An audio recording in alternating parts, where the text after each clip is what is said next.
and welcome to Vicky's Precious Petals.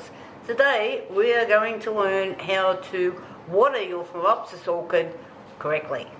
So I'll just move this out of the road so you can see. Let's put this over here. Here I have a sink of water. I'm just guessing, I don't know, 5 litres or so. So I'm going to add a little bit of Thrive liquid orchid food. On the back it says 1.5 cups, that's what they call a cup here, in 9 litres of water. Well, I don't have 9 litres of water in there. And so I'm just going to put in, it says 3 to 5 mils in 1 litre of water. I'm just going to be a bit, I always run on the cautious side. So I'm just going to add 10 mils. Oh, that's a bit much. Just in the water. Alright, and because it's flowering season for these little babies, rinse that out, put over there. I've also have some liquid potash. Because I used less fertiliser than what I needed, I can now add just a small amount of liquid potash, which is to help your flowers bloom or fruit, whatever. So these are in flower or trying to flower. So if you don't know much about fertilisers, I strongly suggest that you only work with one. Alrighty. So on here it's, I'm taking the lid off. It's 15 mils per litre of water every 2 to 4 weeks. So I'm not putting that much in because these are not big plants. So I've got just not quite 5 mils. 5 mils. And I'm just adding that to the water. Now your Phalaenopsis orchids are actually epiphytes. And they want to grow sideways. Like that. Not how we have them in pots, upright. They like airflow and they like moisture, but they really don't want to be too wet. So this one here is actually potted in peat moss, but this one here is in a bark. My dogs are scratching at the door. Give me 2 secs. Alright, because this is a really barky mixture and it's got heaps of air ventilation for the root system, it usually needs to be soaked just for that a bit longer till the moisture rises. Do not tip your water down in here. They get crown rot and all your leaves will break off. This needs to be dry for the same fact that they grow sideways so the water doesn't remain in here. So all I'm going to do is just sit this pot in the water, probably, I don't know, depends on the bark. You've got to look at your thing. So sometimes, this one for instance, it hasn't got, see, it hasn't got all the holes around it, and you can see that it stays moist for a lot longer in here, but it does have lots of holes and stuff in the bottom. So can you see that that's all really tight in there? So I also have moisture meter. Okay, you can buy these on eBay or Amazon or wherever. This one's not the best one I've had.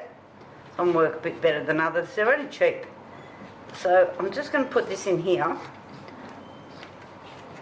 So see how the needle's moving backwards and forwards till it finds its level? And it's going to tell me how I'm going. So for some reason it just wants to keep moving around. So basically, this is making a real liar out of me, this one. So it's saying that I'm somewhere between moist and dry, which could be the levels in the pot.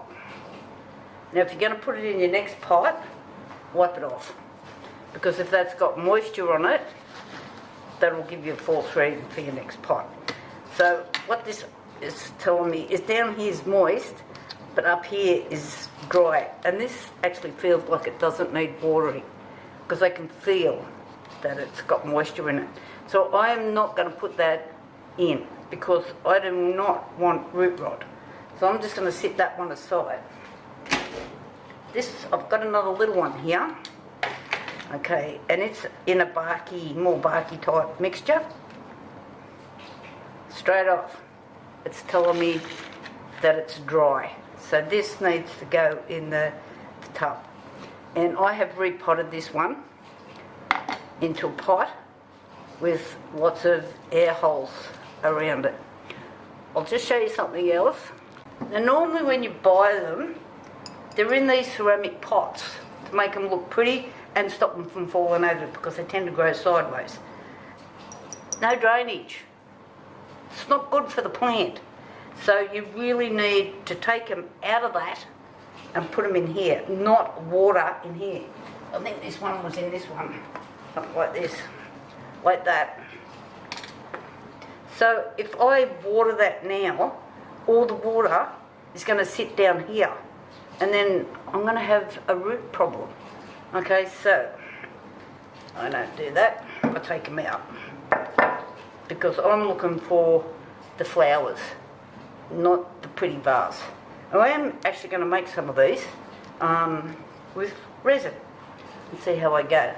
So this plant is so happy, it's actually growing a kiki on the top. That's the baby plant.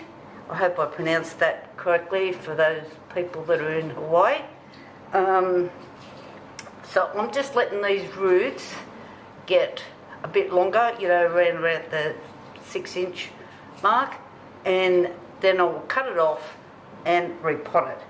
But this is flowering and growing babies at the same time. That's telling me, wow, I'm a super happy little plant. So I'm just going to put that aside. I'm not going to water it. So now I'm just going to lift this little one out. So these little plastic pots and these little plastic trays, I'll just buy them off AliExpress or Temu will have them as well. Amazon, eBay, wherever. They're all the same.